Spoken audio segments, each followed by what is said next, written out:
Queridos amigos, damas y caballeros, bienvenidos a esta sesión de honor del Inter-American Institute for Democracy para incorporar como miembro del Consejo Consultivo de la institución al doctor Óscar García Mendoza.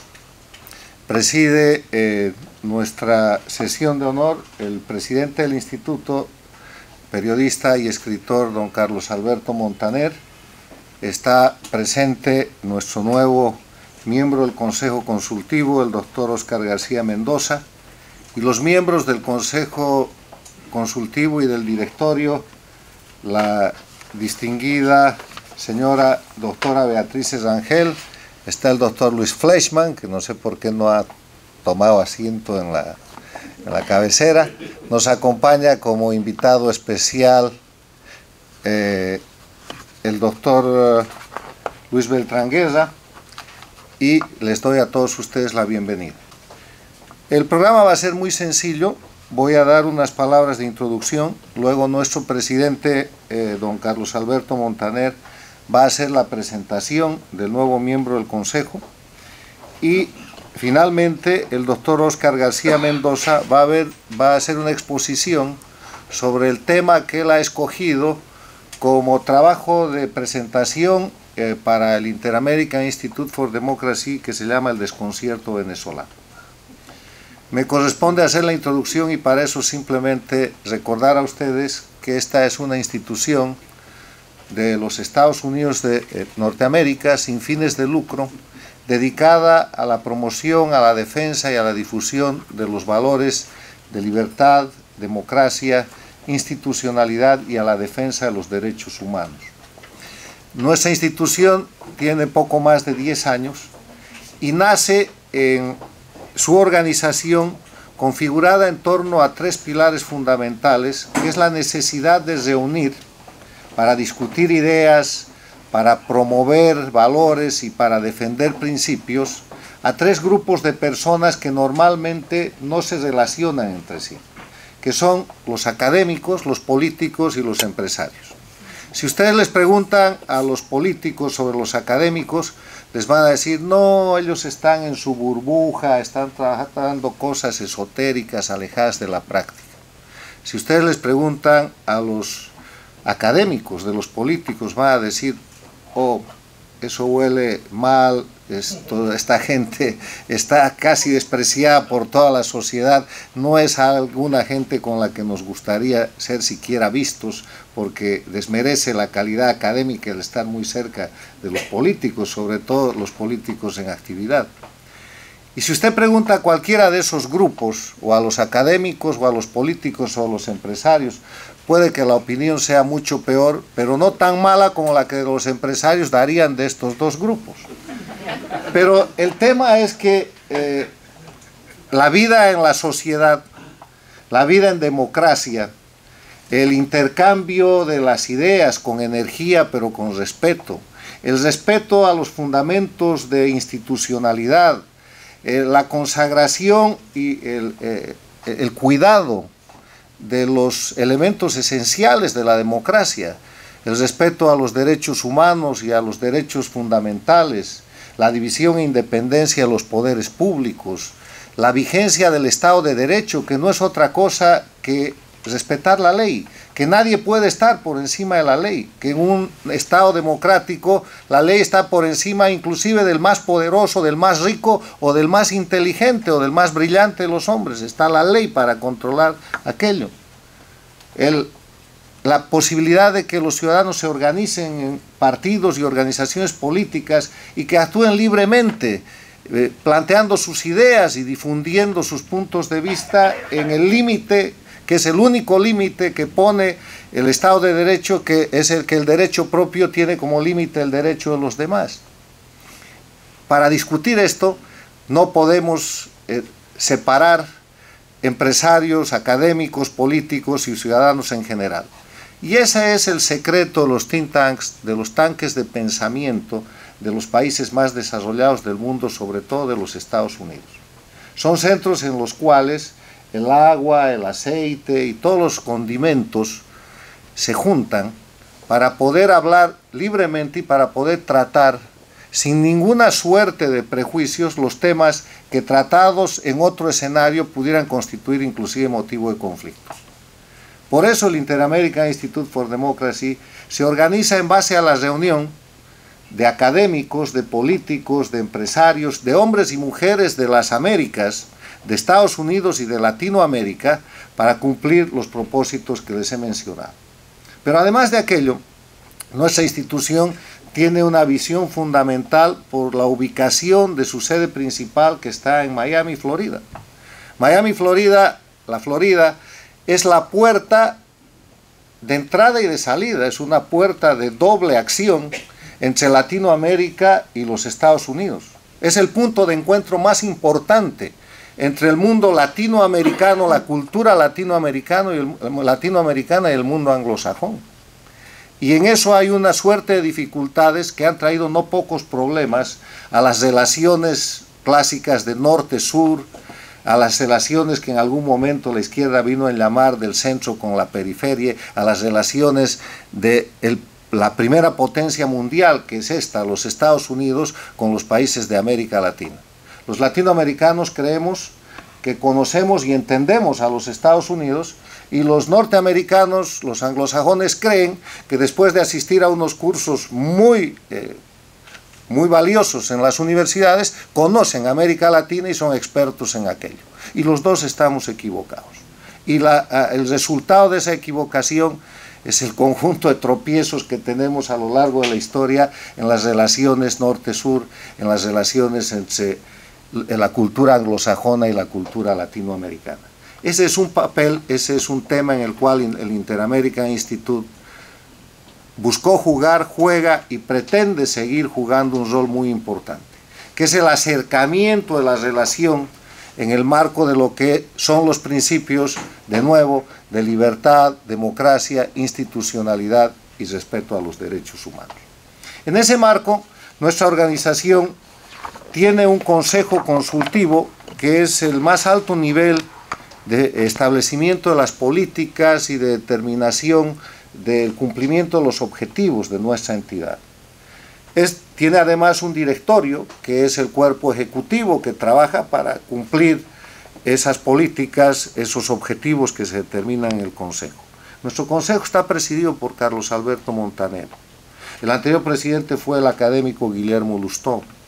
Está integrado por el embajador Armando Valladares, por el notable patricio puertorriqueño americano Maurice Ferré, por el escritor e intelectual César Vidal, español, por el abogado peruano Enrique Gersi, por el gran promotor de cuestiones de defensa de la libertad y la democracia argentino Gerardo Bongiovanni, por Giancarlo Ibargüen, por el propio Guillermo Lustó, que ahora es parte del Consejo, por Mariano Causino, que es un diplomático argentino que está todavía cumpliendo funciones de embajador de Argentina en Costa Rica y que ahora es el nuevo embajador argentino en Israel, por el fallecido profesor y académico argentino José Ignacio García Hamilton, por el también fallecido escritor y filósofo boliviano Cayetano Llobet y por el acabado de fallecer periodista y empresario don Horacio Aguirre. El doctor Raúl Valdés Fauli está integrado en el Consejo. Este año se ha integrado al Consejo el embajador Jim Kayson, embajador de los Estados Unidos, y una larga lista de personalidades de los Estados Unidos y de América Latina. Termino diciéndoles que esta es una organización de voluntarios. Esta es una organización donde toda la gente que ustedes ven aquí, lo primero que hace es regalar su tiempo. Después regalan muchas cosas más, porque tienen que participar en una suerte de eventos y decisiones que han hecho del Instituto una entidad importante en el cumplimiento de los objetivos que he mencionado. El Instituto mantiene un fondo editorial que ya ha publicado más de 40 libros en inglés y en español.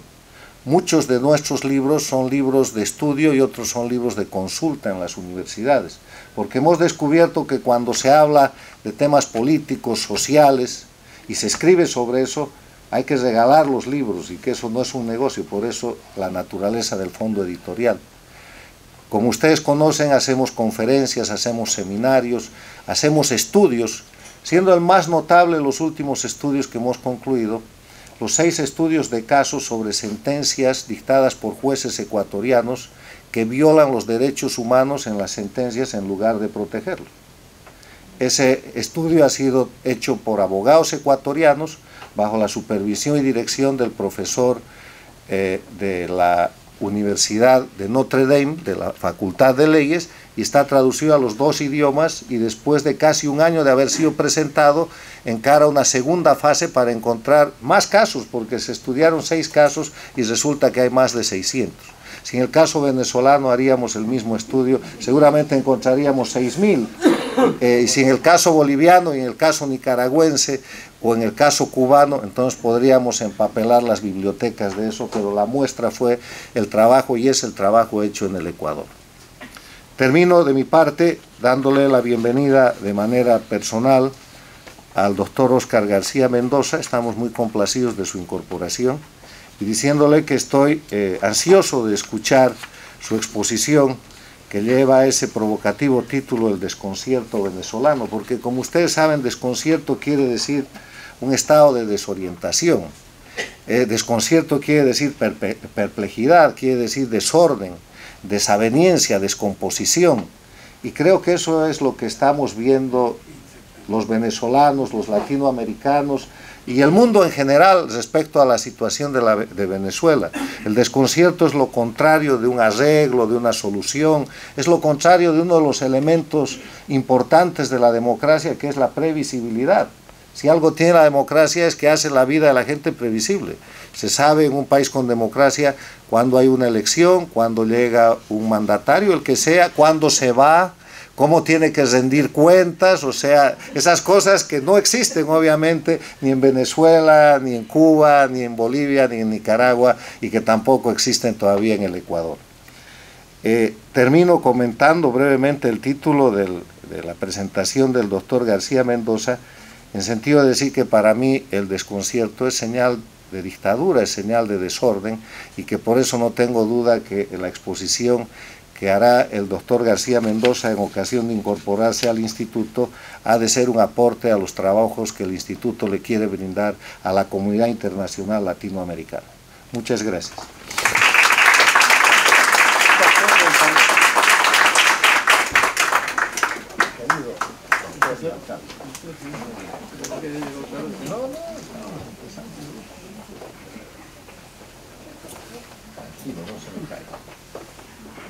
El que tiene que caer es otro, lo duro es el que tiene que caer. Bueno, Carlos, muchas gracias por la presentación, me pareció muy oportuna. Y esto va a ser muy breve. Con un enorme entusiasmo, el Inter-American Institute for Democracy le da la bienvenida a su dirección a don Óscar García Mendoza, un ilustre venezolano del sector financiero que en su país estuvo muy vinculado a CEDICE, un extraordinario think tank cuyas siglas se refieren al Centro de Divulgación del Conocimiento Económico para la Libertad.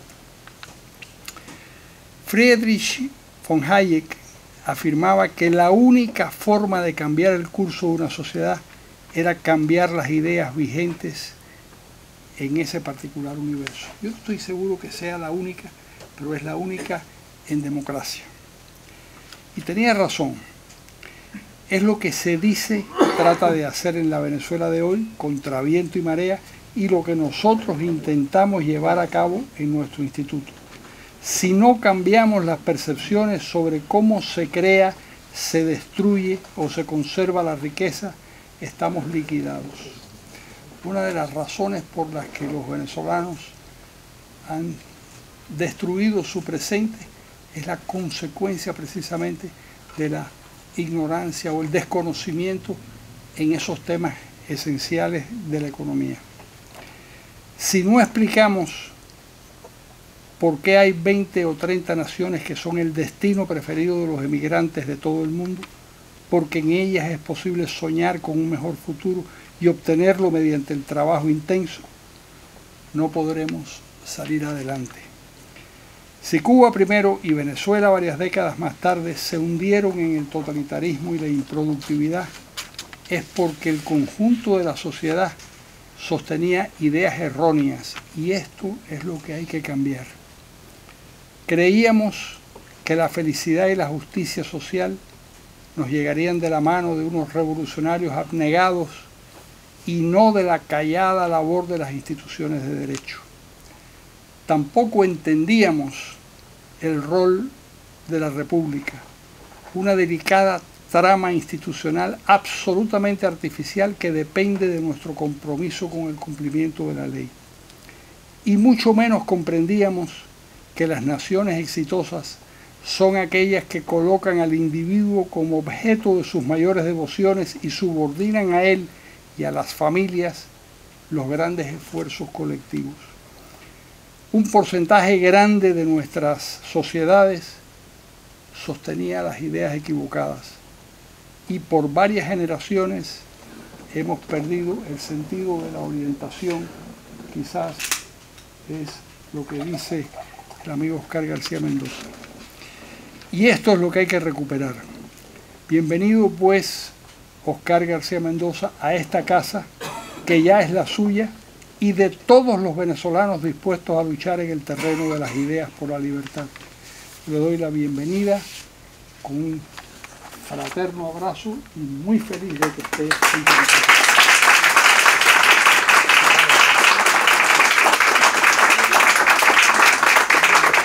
Invitamos al doctor Oscar García Mendoza a hacer uso de la palabra.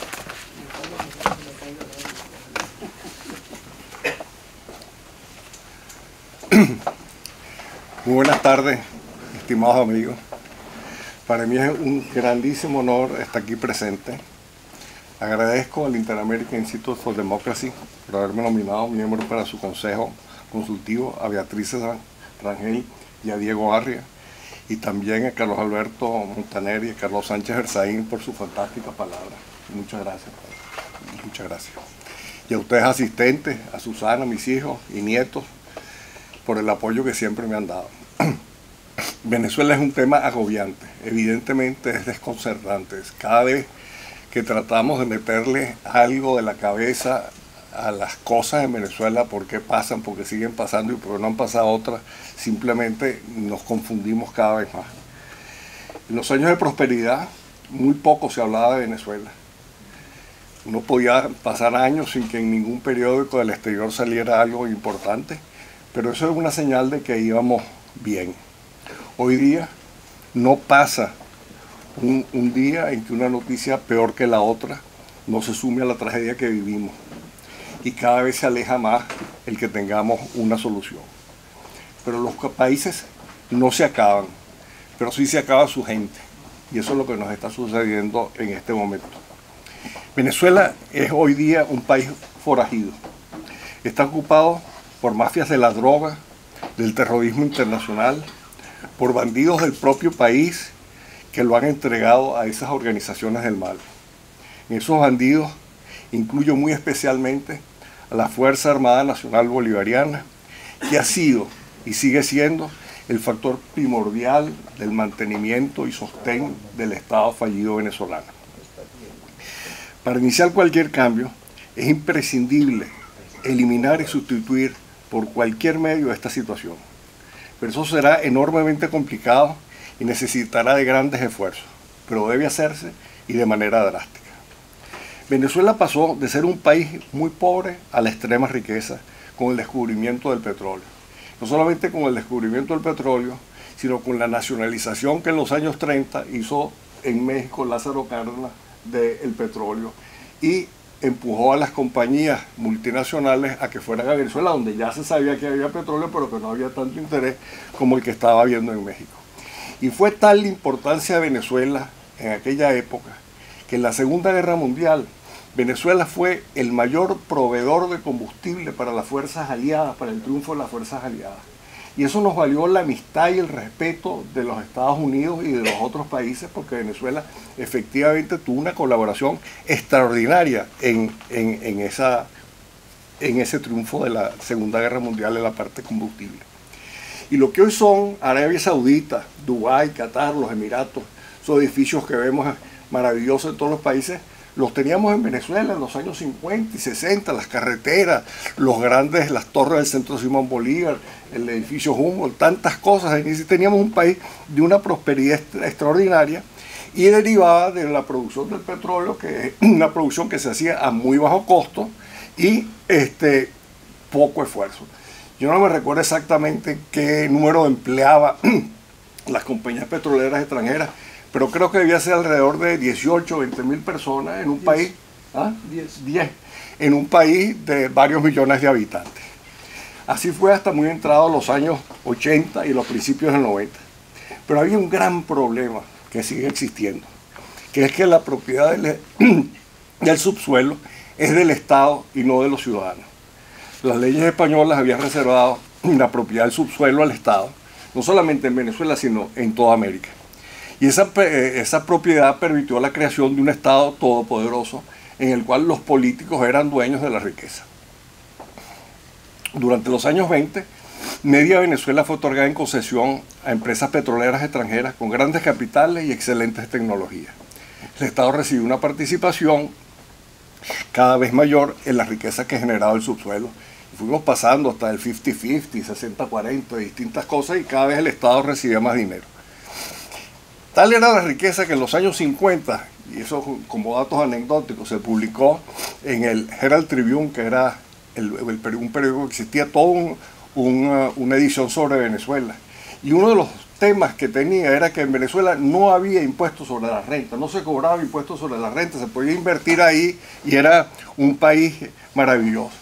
Me recuerdo también que hay un libro de Ian Fleming de 007, Thunderbolt, en donde empezando el libro estaba discutiendo la gente de Smersh, Ernest Saborburg, Blofeld y toda esa gente en dónde iban a invertir una suma enorme de dinero que se habían robado, que le habían quitado a alguien, y decían, no, en los dólares americanos no puede ser, ni en las libras esterlinas, esos son gobiernos difíciles, vamos a pensar en monedas serias, y pensaron en el franco suizo y en el bolívar venezolano. Bueno, ayer salió publicado en el Universal que la base monetaria de Venezuela es de 53.5 billones de bolívares. Esos son 12 ceros, los billones estos son de 12 ceros. Si eso lo dividimos entre 48.000, que es la tasa que está hoy, y va a estar mucho más en el futuro la tasa de cambio, uno se puede comprar la base monetaria completa de Venezuela con alrededor de 1.100 millardos de dólares. O sea que el país está completamente arruinado y así han hecho con ellos. Esas concesiones que teníamos en Venezuela debían revertir al Estado, tener una fecha de vencimiento, y el poder extranjero, que era fuertemente utilizado por las compañías petroleras transnacionales privadas, hería la susceptibilidad de los venezolanos y nos irritaba a todos. Eso era absolutamente cierto. Y se decidió la nacionalización del petróleo, que no fue otra cosa que una estatificación. Y se fundó PDVSA. Esa PDVSA fue una compañía a la cual le pasó todo el poder económico de las empresas privadas extranjeras, y ese poder pasó completamente al Estado. Y eso fue un punto de quiebre. Las nuevas empresas productoras de petróleo, sucesoras directas de compañías muy bien organizadas y asesoradas por esta, pasaron a manos de venezolanos educados, entregados, entrenados, honestos y correctos, pero empleados del gobierno, dependientes del gobierno. La economía del país cada vez más, sobre esa economía pesó cada vez más los precios del petróleo y su producción. El país iba bien cuando el petróleo subía y cuando la producción subía. Si la producción bajaba o el petróleo bajaba, entonces habían ciertas dificultades. Pero esa estatización del petróleo terminó de acabar lo que en Venezuela era el último vestigio de la propiedad privada. El gran problema de Venezuela, la mayor de sus dificultades, es que los ciudadanos no tienen prácticamente propiedad privada. Hay reductos, hay empresas, hoy en día cada vez menos y cada vez más, con más dificultades, pero la mayor parte del poder económico está en manos del Estado. Es un Estado hipersocialista en donde quien detenta verdaderamente la riqueza es el Estado. Y lo maneja a su voluntad, priorizando intereses políticos, partidistas y casi siempre populistas. Es un Estado omnipotente y poderoso. Y los políticos son los dueños y señores de todo ese dinero. Utilizan esa riqueza a su libre albedrío, repartiéndola entre ellos mismos, los empresarios y los ciudadanos. Y es una situación en la que nos vivimos muy confortablemente por muchas décadas y así funcionó muy alegremente el país. Luego vino una crisis bancaria en 1994, que muchos de los que estamos aquí nos recordaremos, yo me recuerdo muy especialmente de ella, que fue la mayor crisis bancaria del mundo en relación con el Producto Interno Bruto de un país. Fue de más del 17% del Producto Interno Bruto del país. Y el gobierno la manejó de una manera muy mala y esa crisis bancaria la pasó a los ciudadanos en forma de inflación. Convirtieron las deudas de los robos que habían hecho los banqueros en deuda pública y esa deuda pública la diluyeron en forma de inflación y la licuaron. Pero ¿qué fue lo que pasó? Que llegó una inflación, un país que estaba acostumbrado a tener niveles de inflación relativamente bajos, una inflación enorme que verdaderamente descompuso a la mayor parte de la gente. A partir de esa coyuntura, no siendo los venezolanos verdaderos dueños de su país ni de su riqueza y abrumados por la inflación, que verdaderamente fue un punto muy grave, reaccionaron entregando el poder a un desconocido. Cualquier cosa que viniera era mejor. Y ese desconocido no sabían los venezolanos, yo nunca estuve con él, la verdad, no formaba parte de una banda maligna de bandidos irresponsables. Una banda maligna de bandidos irresponsables es lo que nos comenzó a gobernar y nos sigue gobernando en estos momentos. Y las consecuencias las estamos viviendo y las seguiremos viviendo por generaciones. El país está en manos de narcos. Todas las organizaciones de narcos de América Latina tienen sus sedes principales en Venezuela. Las mexicanas, las colombianas, las centroamericanas, todas están en Venezuela. Antes las tenían con ciertas dificultades, la producción de narcóticos se hacía en Colombia, en subterráneos, en la selva. Además, hoy probablemente esa producción de narcóticos se hace en el estado Guárico con máquinas traídas de Alemania. Y la exportación de esa droga se hace sin control ninguno. Pero bueno, siendo la esperanza lo último que se pierde, todos decíamos que deba venir un cambio. Y ese cambio debe corregir lo que yo creo que es el mayor error que se cometió, que fue cuando se estatificó el petróleo sin darle participación a los ciudadanos. Se debe recuperar el concepto de propiedad privada. No será fácil. Hoy vemos cómo se hacen planes y se dan recomendaciones para reconstruir el país, pero sin establecer inequívocamente la prioridad esencial, que es la propiedad privada, nada se podrá hacer. Y entonces propongo hacer algo similar a lo que hicimos en alguna ocasión en Venezuela, hicimos en el año 2000, que el grupo donde yo estaba, el Banco Venezolano de Crédito, hizo este libro que se llamó Un sueño para Venezuela. Este fue un libro que publicamos en el año 2000 con motivo del 75 aniversario del banco. Y la idea era darle bases a la gente para que pensaran. De hecho, fue el éxito editorial más grande que ha habido en la historia de Venezuela en libros de este tipo. Y todos los dirigentes juveniles, estos que han estado en estas cosas, pasaron por los libros y lo leyeron. Hicimos miles de talleres. Y debemos hacer un manual sobre cómo regresar o cómo darle la propiedad privada a los venezolanos. Si los venezolanos se sientan dueños de su país, nada nos va a pasar. Porque sin propiedad privada no hay libertad, y sin libertad no hay crecimiento, ni prosperidad, ni hay riqueza. Y la reconstrucción del país debe basarse en que sus habitantes sean sus dueños, sus propietarios. Hemos vivido por décadas del Estado. En lugar de tener un Estado o un gobierno que vive de los ciudadanos cobrando el impuesto, como sucede aquí en los Estados Unidos, es al revés. Los ciudadanos estamos constantemente aprovechándonos de las dádivas y de los regalos que da el gobierno. Deberíamos tener un gobierno limitadísimo, reducido a actividades esenciales de justicia, orden público y relaciones internacionales. El gobierno debe mantener el orden entre los ciudadanos, evitando los monopolios y facilitando la competencia. La industria petrolera y demás activos deben pasar en su integridad a manos de venezolanos. Ahora, ¿cómo hacerlo? Hay que empezar de cero. Creo que cada uno de los venezolanos debe ser propietario. Evidentemente esto genera infinidad de preguntas y consideraciones, que es las que debemos tratar de hacer tomando este tema. ¿Cómo hacerla? ¿Quién distribuye? ¿Cómo se asigna? ¿Cómo se transmite la propiedad? ¿Vendrán concesiones? ¿Cómo se negocian las participaciones? cómo se reciben las ganancias y se reparten los beneficios. Esa y muchas interrogantes deben ser resueltas. La función del gobierno será la de arbitrar que no se cometan irregularidades, que no se formen monopolios ni carteles, que funcione la competencia. No tendrá el gobierno ninguna función en la administración ni en el manejo de las empresas. Se debe comenzar a trabajar partiendo de esa base de que todo es privado y que para que funcione el país y haya crecimiento y prosperidad así debería ser. Hay un segundo punto también que se debe tratar y que es muy importante, que es la educación. El fundamento de una sociedad es la educación de su gente. En Venezuela hay una oportunidad extraordinaria. Durante muchas décadas, desde la independencia, y yo he estado recurrentemente oyendo esto desde que oía al doctor Ramón J. Velázquez y ahora he visto artículos de distintos autores, entre ellos José Martínez y Alino Pino Iturrieta. El partido político que ha tenido más permanencia en el poder, que es el único que ha tenido permanencia en el poder, es el ejército, de una u otra forma. Pero esas Fuerzas Armadas Nacionales Bolivarianas, de lo cual lo único que nosotros sabemos es que es una organización enorme, de tamaños proporcionados, sumamente dispendiosa, inútil e hipercorrupta, hipertrofiada. Y no han luchado esas Fuerzas Armadas Nacionales Venezolanas por defender a Venezuela y a los venezolanos, sino que han sido los aliados y cómplices de los actuales ocupantes del país. Para que comience el cambio, deben ser eliminadas.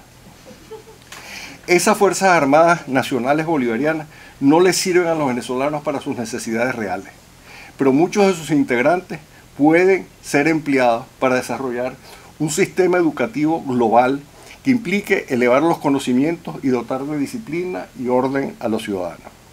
Todo en manos privadas.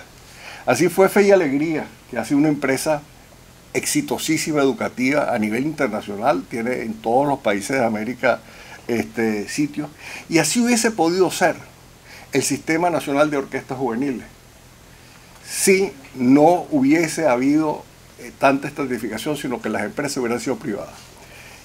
Yo no quiero defender demasiado esto, pero yo soy muy amigo de José Antonio Abreu y siento que si el sistema de orquestas juveniles hubiese funcionado en un país privado, hubiese funcionado aquí en los Estados Unidos, el éxito hubiera sido otro y Venezuela probablemente hubiera sido otro. Para finalizar, yo quiero expresar mi gran agradecimiento al Inter-American Institute for Democracy por su incansable e inteligente labor en defensa de la democracia, los derechos humanos y la libertad. La entrega de premios el pasado 26 de octubre a Luis Almagro, Jorge Lanata, Aida Levitán y otros fue un acto de extraordinaria importancia y así son todos los actos y todas las funciones tal como nos los describió nuestro amigo Carlos Sánchez Versaín. Cuenten con mis apoyos y mi esfuerzo para continuar tan relevante trabajo. Muchas gracias.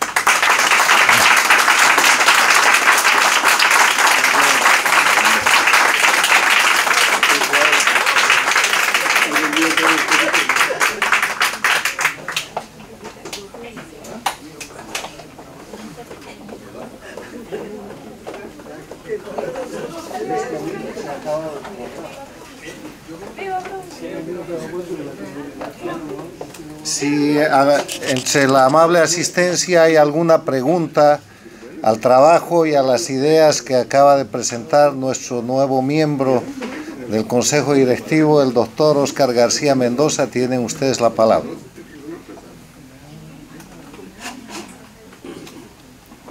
Por favor.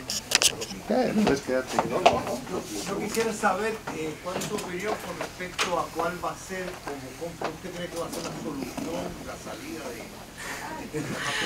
Mire, yo lo veo muy difícil. Yo lo veo muy difícil porque Venezuela es un país forajido.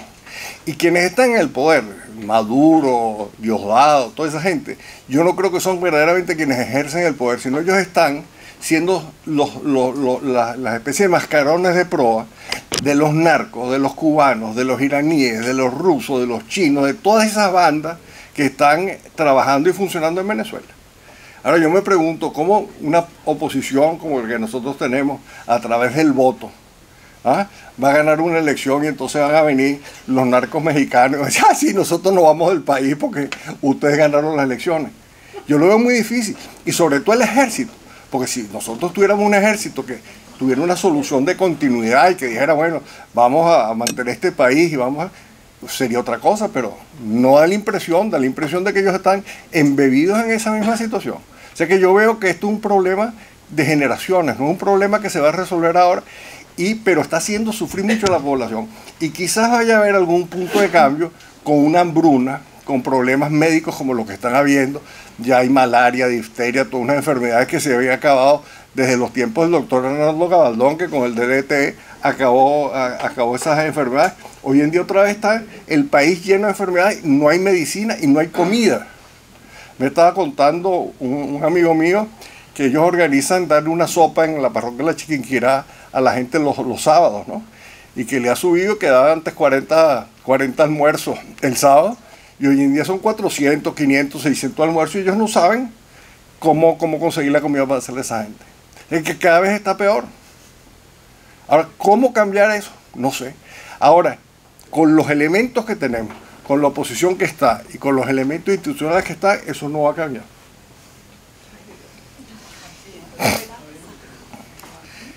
Y no hagan que les lea lo de Bolívar. Adelante. Ajá.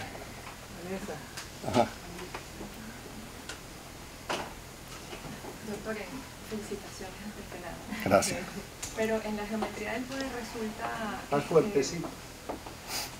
necesario comprender cuando se propone la sustitución de una fuerza, aquella que la sustituye. Claro, Cuando se propone la eliminación de una fuerza, aquella que la sustituye. Y eso tiene una cantidad de comprobaciones prácticas, como el caso de Irak y su efecto en el desequilibrio del Medio Oriente. Pero en el caso de Venezuela, proponer que un factor, como usted reconoce, militar, que ha sido permanente a través de los distintos capítulos de la historia del país, desaparezca, implica que sea sustituido por un factor distinto. Y infiero, por su exposición tan liberal y empresarial, que usted está hablando de fuerzas productivas. Y ahí va mi pregunta. ¿Están las fuerzas económicas venezolanas suficientemente preparadas y organizadas para ejercer la influencia que queremos que dejen ejercer las Fuerzas Armadas en el país? No. No. Es decir, podríamos tener, es decir, claro, es decir, yo tengo aquí engatillado una carta que escribió el Libertador en 1830 al general Juan José Flores, que era el presidente del Ecuador en aquella ocasión.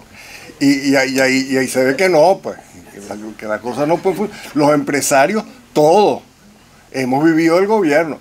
Hubo dos puntos de quiebre, ese del 75 de la estratificación del petróleo y el del Banco Central. El Banco Central en el año 74, hasta el año 74 era un Banco Central que era una sociedad semipública.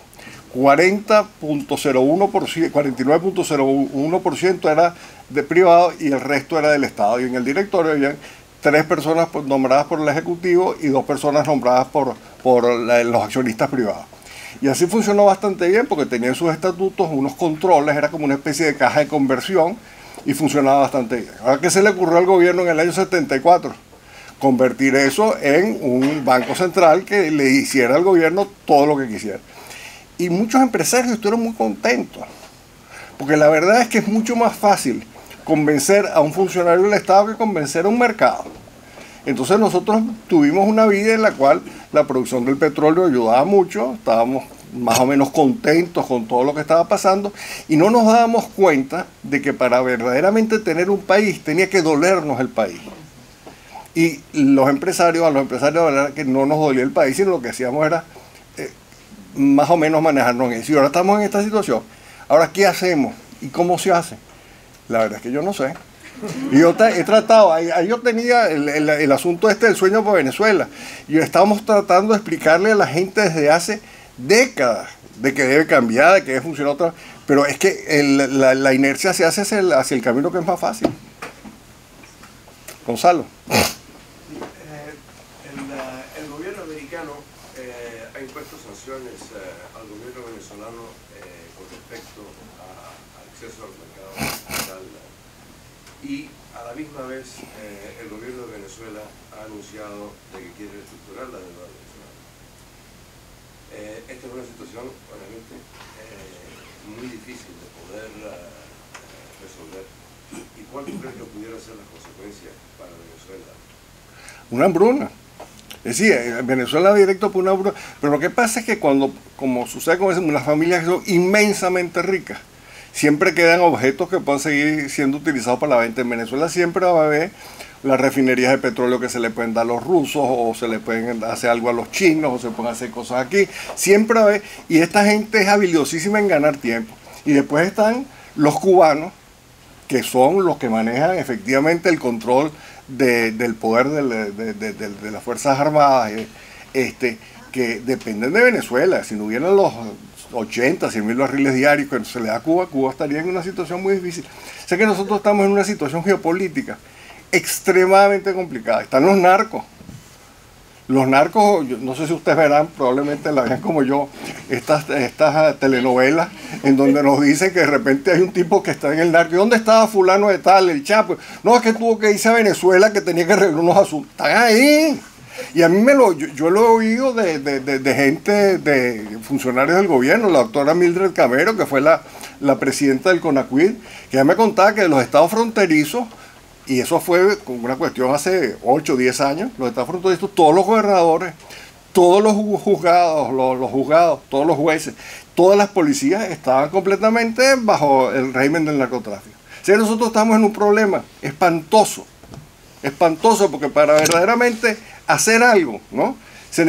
Son tantos los elementos que confluyen en contra de trabajar de manera positiva que es muy difícil salir. Buenas noches, muchas gracias, doctor Mendoza, por su gran presentación. Sin embargo, todavía habemos algunos venezolanos que creemos que hay una solución. Bienvenida. No pensamos realmente que vamos, como decía mi padre, que el padre descanse, vamos a tirar la toalla todavía. Y esperamos que este tipo de reuniones puedan conllevar a una aglutinación de gente venezolana preparada que realmente está trabajando para un plan de recuperación de la democracia. Le quería hacer una pregunta. Dentro de sus temas, ¿usted qué piensa de la injerencia humanitaria con asistencia militar? ¿Qué piensa usted de esa posible alternativa dentro de un frente de acción que podamos utilizar para combatir esa tiranía que tenemos en Venezuela? No es solo, hay otros elementos dentro de esos ejes de acción, pero ¿qué piensa usted de esa injerencia militar? Mira, hay muchos elementos. Para contestar lo primero, ya han salido de Venezuela 1,5 millones, quizás 2 millones de personas. Son personas competentes. Se debe elaborar una base de datos de esas personas que están en el exterior.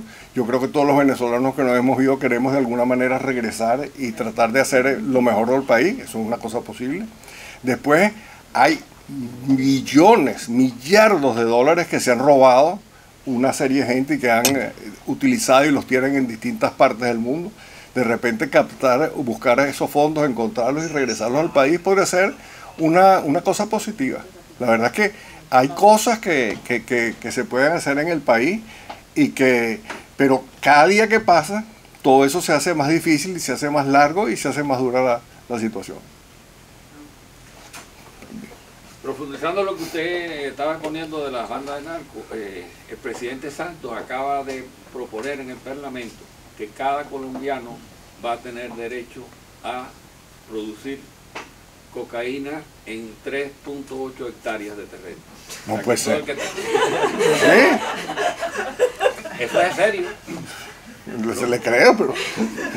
Es un país propietario. Lo está proponiendo el presidente Santos al Parlamento colombiano, de que se le dé el derecho a producir hasta 3.8 hectáreas. O sea, no puede producir más de 3.8 hectáreas. Pero hay unos cuantos millones de colombianos que pueden tener cada uno 3.8 hectáreas. La verdad es que la situación de Colombia, yo trato de circunscribirme a los hechos venezolanos Pero yo creo que el país vecino está en un problema de su propio hecho y consecuencia, ¿no? Son problemas muy serios. Que los problemas colombo-venezolanos siempre están pegados. Sí, siempre ha sido así, siempre ha sido así. Es decir, ya decían que, por ejemplo, el gobierno colombiano estaba preparado, el ejército colombiano, para recibir una inmigración masiva de 1 o 2 millones de venezolanos que se fueran para allá. Y eso puede pasar porque la gente con hambre hace cosas. Pues. Claro, antes no vivían 3 o 4 millones de colombianos en Venezuela. Pero tenían trabajo y tenían sueldo. Claro, pero... Aquí los que van a ir para allá van a ser una carga para el gobierno colombiano. No, es un problema muy serio. Bueno, la economía colombiana es una de las más prósperas en América Latina. Sí, bueno, pero 2 millones de hambrientos... No van juntos. Dime. Sí. Uno es un comentario y la otra es una pregunta. Yo pienso que si nosotros decimos que el gobierno de Maduro es un gobierno títere del narcotráfico o de los cubanos, no estamos haciendo responsable al gobierno por lo que es. O sea, la revolución chavista es una revolución independiente. Y yo pienso que los cubanos usan a Venezuela de la forma que Venezuela ha usado a los cubanos para generar un estado totalitario. O sea, que decir que no hay... O sea, yo estoy en desacuerdo con la idea de que no se puede hacer nada porque aunque bajemos a Maduro va a venir otro, porque en realidad los que controlan son los narcotraficantes. No, este régimen hay que tirarlo de alguna forma u otra. Hay que tirarlo de una forma u otra porque es la cara responsable y ellos son los responsables.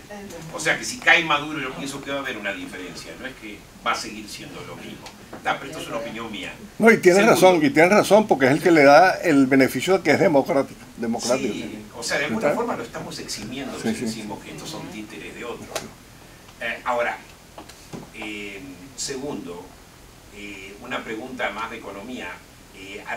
Hemos visto que Arabia Saudita, un país petrolero, así como Venezuela, tiene ahora una nueva filosofía, que es la de generar algo más allá del petróleo. O sea, en el supuesto hipotético caso que caiga Maduro y volvemos de vuelta a la Venezuela que había antes, o sea, un caso lamentablemente, tengo que decir por ahora que es hipotético, si tendremos que entrar de vuelta por ese túnel, ¿qué propondría usted en términos de...? Porque el sector privado en Venezuela ha sido siempre subdesarrollado, ¿verdad?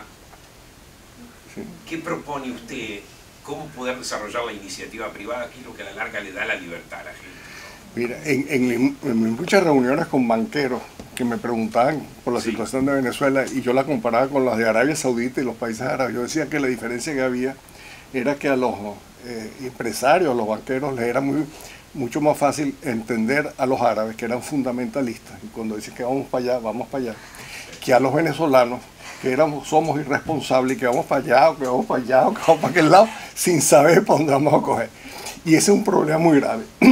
Los venezolanos no somos dueños de nuestro país.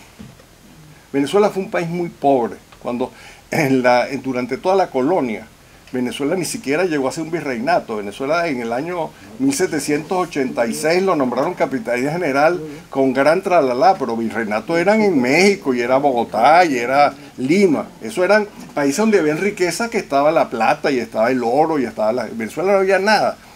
Sí, había un poco de café, cacao, zarrapia, plumas de garza, pero no había gran cosa. Cuando llegó la independencia, los venezolanos nos pusimos, o Bolívar le puso a los venezolanos en las espaldas la libertad de todos los países de América Latina. Quienes verdaderamente la pelearon y quienes murieron fueron los venezolanos. En Perú hubo poca batalla, prácticamente nada. Bolivia fue una creación, es decir, el chopo se lo llevaron los venezolanos. O sea, los venezolanos hicieron un enorme esfuerzo. Ahora, hoy en día, ¿cómo estamos? Bueno, hoy en día estamos en un país en el cual los venezolanos no somos dueños de nada. No existen industrias. Las industrias venezolanas importantes eran industrias de sustitución de importaciones creadas por la CEPAL en los años 60, 70 y 80, que lo que hacían era desensamblaban una cosa en los Estados Unidos, se la llevaban a Venezuela, la volvían a ensamblar y la vendían por 3 veces el precio. No había industria, no podíamos exportarla. En parte de eso era por el valor del bolívar, que era muy alto, pero eso era, no había industria. Pues. Entonces, ¿qué debemos hacer? Y mucha gente lo ha intentado, pues en el IES hicieron unos estudios, Moisés Naim y otra gente, sobre cuáles eran las ventajas comparativas de Venezuela, y Venezuela tenía ventajas en cuanto a la producción, el turismo, producción de tilapia, producción de una cantidad de productos agrícolas en donde podíamos hacer, pero lo importante es que los venezolanos tengamos la propiedad de lo que es nuestro, porque la podemos defender. Porque ahorita los venezolanos no están defendiendo nada, porque no tienen que defender. ¿Y los minerales que hay ahorita allá? Los minerales deberían ser los venezolanos, pero no son ahorita el gobierno. Es que ese es el problema. Todo es el gobierno. Eso que están haciendo con el arco minero es simplemente es algo escandaloso. ¿Quién sabe qué es lo que se están robando ahí? Nadie sabe. El problema, siempre hay una tendencia a criticar al pueblo venezolano en términos políticos, en relación a que el pueblo no asume su responsabilidad política en estos 18 años, ¿no? El venezolano, a mi juicio, ha hecho de todo. En estos 18 años. Ha votado, ha estado en la calle, ha hecho eso es absolutamente cierto. De todo lo que se le ha pedido a ellos. Pero los que han asumido la dirección de esta lucha, de este proceso, no han dicho la verdad a la comunidad internacional. Ha sido una lucha muy difícil porque en Venezuela hay una injerencia internacional no reconocida. En Venezuela hay un conflicto internacional que no se ha querido reconocer. Por primera vez en este último año es que comienza a ver la comunidad internacional a actuar. Nosotros hemos estado solos internacionalmente, salvo figuras destacadas como la de aquí, tenemos aquí individualidades, pero hemos estado solos, enfrentando la invasión cubana, la rusa, la china, la árabe, la guerrilla, la FARC, el narcotráfico, los iraníes, pero es un conflicto internacional. Y ellos utilizan el principio de autodeterminación de los pueblos para evitar lo que nosotros hemos debido pedir hace mucho tiempo, el apoyo internacional. Yo creo que eso es básico. Ese problema tiene que haber una conciencia internacional de que estamos enfrentando, además que perdimos el territorio. Yo estoy convencido que nosotros perdimos la república, que perdimos el territorio, los poderes públicos, perdimos todo.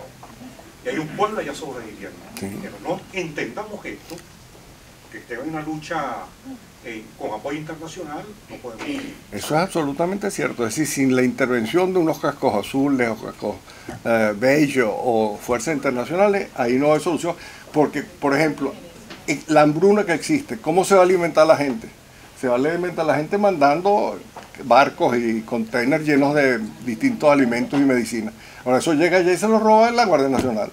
Y no las entrega, se las manda para Colombia, las vende a otro precio, como pasa con la gasolina, las revende.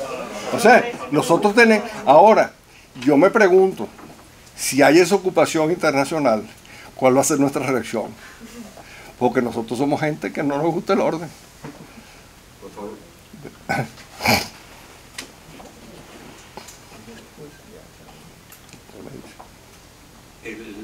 Oscar, yo estoy más desesperanzado que tú.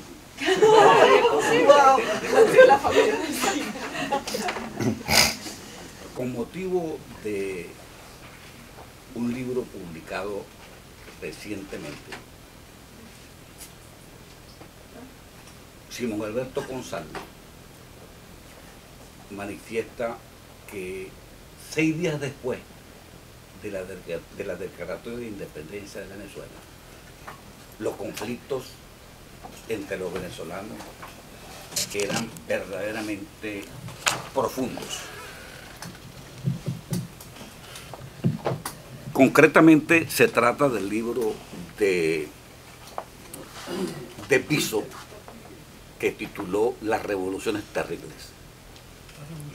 Terribles, Ángel Bernardo Bishop. Pero cuando uno trata de irradiar, pues, tu apreciación, que en el fondo yo la comparto,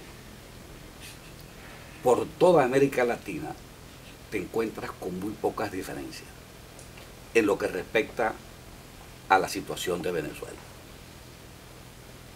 Porque siempre el continente suramericano ha estado imbuido, pues, de esas características. Hasta el extremo de que mucha gente fundamentalmente bien preparada. Ha hablado hasta de la genética de los latinoamericanos, que tú la has descrito hace unos minutos cuando manifestaba que el venezolano no sabe si coge para acá, si coge para acá, si coge para acá o si coge para acá. Beatriz Rangel y yo compartimos en el gabinete del segundo gobierno del presidente Carlos Andrés Pérez todo aquel vía crucis del 27 de febrero y el segundo vía crucis del criminal golpe de Hugo Chávez. Y en consecuencia, ¿quién iba a creer?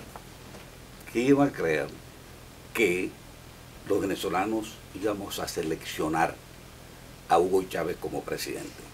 Y de la manera abrumadora de sufragios que obtuvo. Pero ese criterio de la genética, oye, parece ser una constante, porque cuando tú te vas desde Venezuela hasta allá, hasta la Tierra del Fuego, te encuentras que las características de las sociedades de los pueblos de América Latina son prácticamente iguales. Retrotraigámonos un poco y ahora comencemos por Argentina. Argentina, que era el granero más grande del mundo, terminó en manos del populismo de Juan Domingo Perón y acabó con ella. No hubo manera de que los argentinos pudieran quitarse de encima al peronismo. Y todavía están haciendo enormes esfuerzos por lograrlo. Las encuestas revelan que el descenso de Macri en su aceptación popular es verdaderamente significativo. El mejor gabinete que ha tenido Venezuela fue eso que despectivamente llamaron los Yesa Boys, y al cual tú te has referido mencionando inclusive algunos de ellos, a Moisés Naín, a Miguel Rodríguez, etcétera, etcétera. La situación en Colombia es tan grave, mi querido Oscar, que ya Timochenko es candidato presidencial. La situación del gigante de América Latina, Brasil, allí tenemos no solamente que se produjo la destrucción de ese gigante en un gobierno total y absolutamente populista como el de Lula da Silva, sino que están a punto hasta de llevarlo preso. Toledo anda escondido después de haber ejercido la presidencia del Perú. Bolivia en manos del narcotráfico de Evo Morales. Ecuador con un Correa que yo creo debe tener mucho más dinero que el que dejó en las arcas del Ecuador. Kuczynski tratando de mantenerse en el gobierno. Entonces esa particularidad de América Latina, para no consolidarnos como sociedades estables, oye, ¿cuál a tu juicio sería? Para concluir, yo voy a concluir no con una cosa que diga yo, sino con lo que decía El Libertador. ¿Ah? Sí. Otro libro. No, son 4 páginas, cuatro páginas, muy bien. En su carta a Juan José Flores, en noviembre de 1830, hace 187 años, decía así, una carta que era una carta muy operativa, porque él era el presidente del Ecuador, y decía en medio de su párrafo los siguientes bullets, ¿no? Usted sabe que yo he mandado 20 años y de ellos no he sacado más que pocos resultados ciertos. 1. La América es ingobernable para nosotros. 2. El que sirve una revolución ara en el mar. 3. La única cosa que se puede hacer en América es emigrar. 4. Este país, y él habla de toda América, por supuesto, caerá infaliblemente en manos de la multitud desenfrenada para después pasar a tiranuelos casi imperceptibles de todos los colores y razas. 5. Devorados por todos los crímenes y extinguidos por la ferocidad, los europeos, y esto se dice en el mundo entero, no se dignarán conquistarnos. 6. Si fuera posible que una parte del mundo volviera al caos primitivo, este sería el último periodo de América. Yo no quería leer eso, pero me parece que eso lo escribió El Libertador, que escribió muchas pistoladas y muchas cosas, pero sí, era un tipo claro, ¿no? Bueno, les agradezco mucho. Un minuto. Yo creo que aquí hay gente que puede ocupar posiciones en una junta de transición y en un nuevo gobierno. Nadie ha hablado aquí de federalismo, de descentralización, de transferencia de poder a las regiones. Si queremos un país de propietarios, si queremos un gobierno limitado, si queremos un gobierno que no sea autoritario, si no queremos populismo, sino verdadera democracia, tenemos que transferirle poder a los ciudadanos y a la sociedad. Y para transferir ese poder hay que transferir la propiedad privada primero, porque si no son propietarios, el poder no funciona. Pero que no se nos quede en Caracas. Ah, claro. Es decir, yo siempre me he preguntado si el petróleo, el petróleo subsuelo hubiera sido de los propietarios de la tierra, fueran los zulianos, o los monagueses, sería muy distinto, sería el país, muy distinto. Y los caraqueños nada, a trabajar. Muchas gracias. El titular de...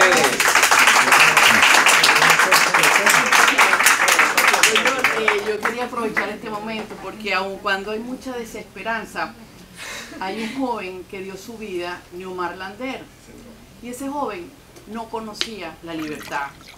Ese joven representa esa Venezuela que sin conocer la libertad dieron la vida por ella.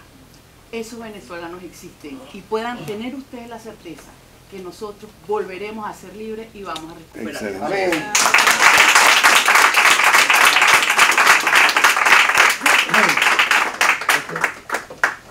Gracias, Óscar.